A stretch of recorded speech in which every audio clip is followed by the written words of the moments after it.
അളവുകോൽ എടുത്ത് പരിശോധിച്ചാലും കൊല്ലം ലോക്സഭാ മണ്ഡലത്തിലെ ഏറ്റവും വലിയ രാഷ്ട്രീയ ശക്തി ഇടതുപക്ഷം തന്നെയാണ്. 2021 നിയമസഭാ തിരഞ്ഞെടുപ്പ് ഫലവും അത് തന്നെയാണ് സൂചിപ്പിക്കുന്നത്.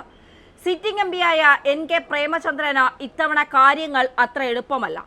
രാഹുൽ ഇഫക്റ്റാണ് 2019 പ്രേമചന്ദ്രനെ തുണച്ചതെങ്കിൽ ഇത്തവണ അത്തരമൊരു ഇഫക്റ്റ് ഇല്ല എന്നത് മറ്റൊരു മണ്ഡലങ്ങളിലെ പോലെ തന്നെ കൊല്ലത്തും കോൺഗ്രസ് നേരിടുന്ന വലിയ പ്രതിസന്ധിയാണ്. ഇന്ത്യ സഖ്യത്തിന് അധികാരത്തിൽ വരാൻ സാധിച്ചാൽ രാഹുൽ ഗാന്ധി പ്രധാനമന്ത്രിയാകില്ല എന്ന കാര്യവും ഏതാണ്ട് ഉറപ്പായിട്ടുണ്ട്.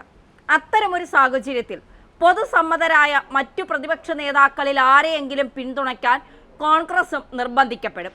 BJP വീണ്ടും അധികാരത്തിൽ വന്നാൽ അത് സ്വന്തം കുടുംബത്തിന് തന്നെ ഭീഷണിയാകുമെന്ന് തിരിച്ചറിയുന്ന രാഹുൽ ഗാന്ധിയും സോണിയാഗാന്ധിയും എന്ത് വെട്ടുവീഴ്ചയ്ക്കും തയ്യാറാകാൻ തന്നെയാണ് സാധ്യത. രാജ്യത്തെ നിലവിലെ രാഷ്ട്രീയ യാഥാർത്ഥ്യവും അതുതന്നെയാണ്. ഇത്തരമൊരു സാഹചര്യം കേരളത്തിലെ വോട്ടർമാരും തിരിച്ചറിയുന്നുണ്ട്. അതുകൊണ്ട് തന്നെ രാജ്യത്തെ എല്ലാ പ്രതിപക്ഷ പാർട്ടികളെയും പ്രാധാന്യം വർദ്ധിക്കുന്ന തിരഞ്ഞെടുപ്പ് കൂടിയാണ് ഇപ്പോൾ നടക്കാൻ പോകുന്നത്. 2019 BJP സഖ്യം പരമാവധി സീറ്റ് നേടിയ UP, ഗുജറാത്ത്, ബീഹാർ, മഹാരാഷ്ട്ര, രാജസ്ഥാൻ, മധ്യപ്രദേശ് തുടങ്ങിയ സംസ്ഥാനങ്ങളിൽ അവർക്ക് അതേ രൂപത്തിൽ വിജയം ആവർത്തിക്കാൻ കഴിഞ്ഞില്ല എങ്കിൽ മൂന്നാം ഊഴമെന്ന മോദിയുടെ സ്വപ്നമാണ് അതോടെ അവസാനിക്കുക. അതുകൊണ്ട് തന്നെ പ്രതിപക്ഷ പാർട്ടികളിലെ വിജയിച്ചു വരുന്ന എംപിമാരെ ചാക്കിട്ട് പിടിക്കുവാനുള്ള നീക്കവും ശക്തമാകും. ഇവിടെയാണ് കൂറുമാറ്റം ബാധകമല്ലാത്തവരുടെ നിലപാട് പ്രസക്തമാകുക. ഇത്തരമൊരു സാഹചര്യം ഉള്ളതിനാലാണ് RSP നേതാവ് MK പ്രേമചന്ദ്രന് പ്രധാനമന്ത്രി നൽകിയ വിരുന്നും രാഷ്ട്രീയ വിവാദമായിരുന്നത്. കൂറുമാറ്റ നിയമം RSP പോലുള്ള ചെറിയ പാർട്ടികളിലെ എംപിമാർക്ക് ഒരിക്കലും ബാധകമായിരിക്കുകയില്ല. ഈ യാഥാർത്ഥ്യം ഉൾക്കൊണ്ട പല സംസ്ഥാനങ്ങളിലും പ്രത്യേക സ്ട്രാറ്റജിയാണ് BJP സ്വീകരിച്ചിരിക്കുന്നത്.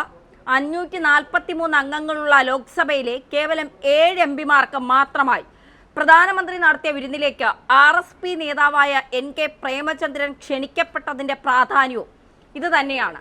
ഉച്ചഭക്ഷണത്തിൽ പങ്കെടുത്തതിൽ രാഷ്ട്രീയമില്ല എന്ന പ്രേമചന്ദ്രൻ പറയുമ്പോഴും നമുക്ക് മുന്നിലെ യാഥാർത്ഥ്യം മറ്റൊന്നാണ്. മോദിയുടെ വിരുന്നിൽ പങ്കെടുത്ത BSP MP BJPയിൽ ചേക്കേറിയ കാഴ്ചയാണിത്. പ്രേമചന്ദ്രൻ്റെ നിലപാടിൻ്റെ മുനയൊടിച്ചു കളഞ്ഞ സംഭവമാണിത്. പ്രേമചന്ദ്രൻ എന്തു തന്നെ പറഞ്ഞാലും മോദി കൃത്യമായ രാഷ്ട്രീയ ലക്ഷ്യത്തോടെ തന്നെയാണ് വിരുന്നിലേക്ക് എംപിമാരെ സെലക്ട് ചെയ്തിരിക്കുന്നത്. ഇത് സംബന്ധമായി ഉത്തരം കിട്ടാത്ത പല ചോദ്യങ്ങളും അന്തരീക്ഷത്തിൽ ഇപ്പോഴുമുണ്ട്.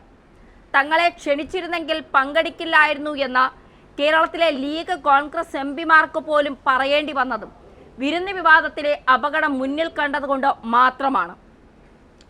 വിജയിച്ചു കഴിഞ്ഞാൽ BJP മുന്നണിയിലേക്ക് കൂറുമാറാൻ സാധ്യതയുള്ള എംപിമാർ ആരൊക്കെ എന്ന ചോദ്യം പ്രസക്തമാകുന്നതും ഈ സാഹചര്യത്തിലാണ്.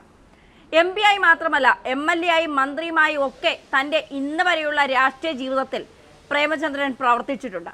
കൊല്ലത്തെ RSP എന്ന് പറഞ്ഞാൽ അത് പ്രേമചന്ദ്രൻ എന്ന പേരിൽ മാത്രമായാണ് ഇപ്പോൾ എത്തി നിൽക്കുന്നത്. നിയമസഭാ തിരഞ്ഞെടുപ്പിൽ ഷിബു ബേബി ജോൺ തോൽക്കുക കൂടി ചെയ്തതോടെ പ്രേമചന്ദ്രനാണ് പാർട്ടിയിൽ കരുത്തു കൂടിയിരിക്കുന്നത്.